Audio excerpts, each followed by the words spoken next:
पिछली सरकार ने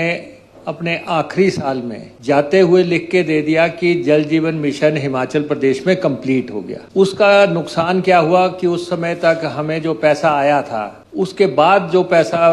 प्लानिंग में था जिससे कि काम हो चुके थे या जो है काम कंप्लीट होने थे, भारत सरकार ने ये कह दिया कि आपकी सरकार ने लिख के दे दिया है कि आपका जल जीवन मिशन कंप्लीट हो गया। जब कंप्लीट हो गया तो आपको पैसे किस चीज के लिए दिए जाए, और वही एक लड़ाई चल रही है, एक संघर्ष चल रहा है। हम लगातार जा रहे हैं कि आपने 5100 करोड़ रुपए दिया, आपने वायदा जो है 6400 करोड़ का किया था, जो शेष राशि नहीं आ रही है, जिसकी माननीय सदस्य लगातार बात कर रहे हैं कि स्कीम्स कंप्लीट नहीं हो रही हैं और स्कीम्स जो है लटकी हुई हैं। तो उसकी मुख्य वजह यही है कि अगर उनको घोषित करना था, भारत सरकार इलेक्शन आ रहे थे,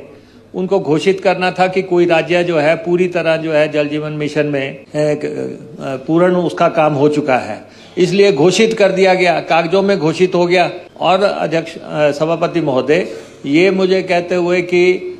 जल जीवन मिशन में एक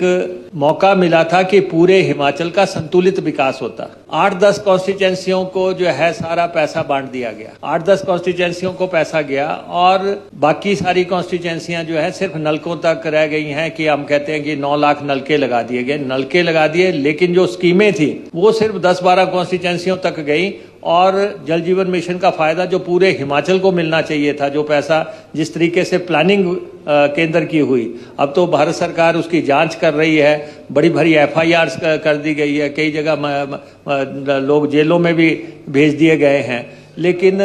हिमाचल का पैसा अभी तक रुका हुआ है। पिछले साल शून्य बजट आया है। हम बहुत बार केंद्रीय मंत्री जी से भी मिले हैं, भारत सरकार के साथ पत्र व्यवहार भी कर रहे हैं, लेकिन हमारा पैसा जो 1000 करोड़ से 1200 करोड़ रुपए के आसपास रुका हुआ है, वो पैसा नहीं आया है। एक संघर्ष चल रहा है और हम इसमें ये तो स्पष्ट है कि पैसा उस समय आया, 5000 करोड़ रुपए के आसपास आया, उस पैसे की यूटिलाइजेशन हुई, उसके बाद पैसा ही नहीं आ रहा भारत सरकार का, तो स्कीम्स को कंप्लीट भी कैसे किया जा सकता है।